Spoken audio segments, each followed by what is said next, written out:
Le 15 mars marque la Journée internationale de lutte contre l'islamophobie.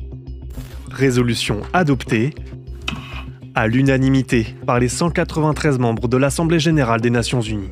Le 15 mars sera désormais la journée mondiale de lutte contre l'islamophobie. Le terme d'islamophobie ne fait l'objet d'aucune définition agréée en droit international.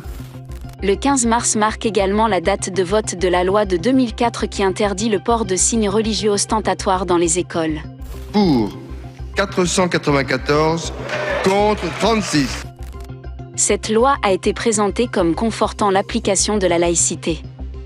À l'époque, les autorités affirmaient que cette loi touchait tous les signes religieux et qu'elle se limiterait qu'aux établissements scolaires.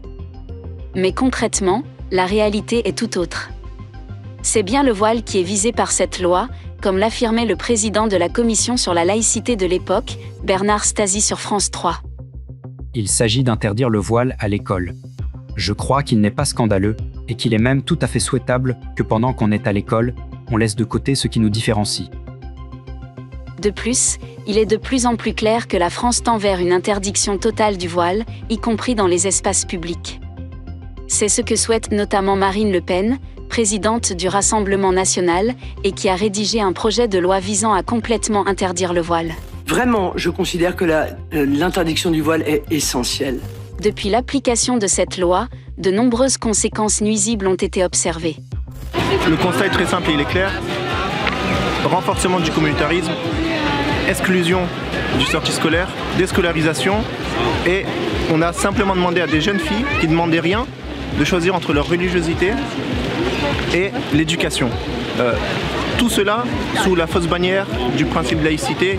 En plus d'être discriminante, la loi de 2004 a ensuite entraîné une surenchère législative comme la loi de 2010 contre le voile intégral, la loi pour interdire le port du foulard aux professions de la petite enfance ou encore la circulaire Chatel pour les mères accompagnatrices.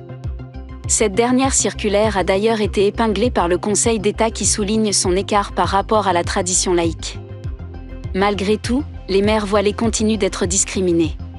Madame la Présidente, je vais vous demander, s'il vous plaît, au nom de nos principes laïques, de bien vouloir demander